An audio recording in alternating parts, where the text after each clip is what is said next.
Here's the thing about your drone.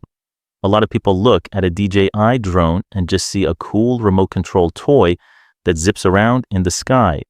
But if you want to take amazing videos and really protect your gear, you need to change how you look at it.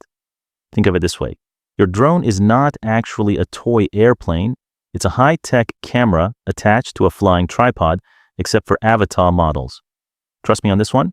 Once you start thinking like a photographer instead of a race car driver, everything changes. A normal photographer is stuck on the ground. If they want a high shot, they have to buy a giant metal tripod, climb up a ladder, or stand on a dangerous ledge. But your drone completely breaks those rules. It lets you take a premium camera and place it literally anywhere you want in 3D space. You can park it 20 feet up in the air, right between two trees, or hold it perfectly still over the middle of a river where no human could ever stand. When you treat it like a flying tripod, you stop flying like crazy, and you start flying with a purpose. You find the perfect spot in the air, let the drone hover completely still, and let the camera do the work.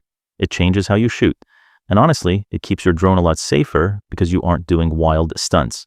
You're just placing your camera in the perfect spot in the sky. 2. The quick do's and don'ts do. Use hover mode to compose.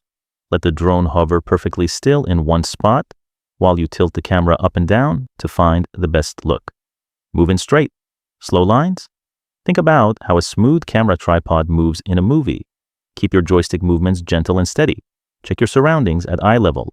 Before you lock your eyes on the camera screen, look up at the drone to make sure your tripod isn't parked too close to branches or power lines.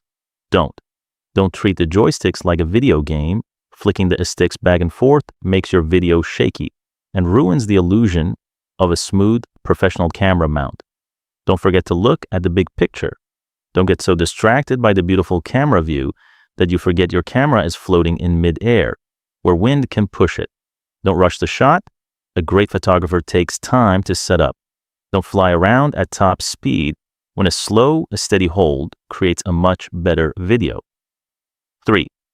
Here's a more detailed breakdown under the hood. What makes this flying tripod concept actually work is a complex mix of GPS tracking and the drone's IMU, or inertial measurement unit. Inside your DJI drone, the IMU is constantly measuring tilts and acceleration, while the GPS locks onto satellites in space to figure out its exact coordinates.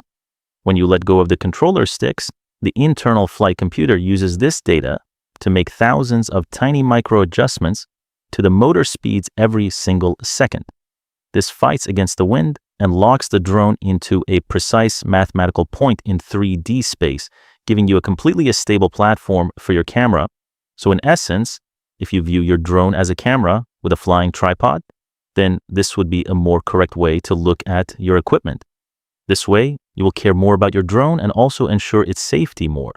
Seriously, there are lots of other drones one can buy that one can really zip around flying hard and enjoying the feeling like Superman. Best of all, it would be cheaper too, but for the DJI drone, except for the Avata models, one must remember, this is a camera with a magic tripod, no different from your DSLR camera, which is often handled with extreme care.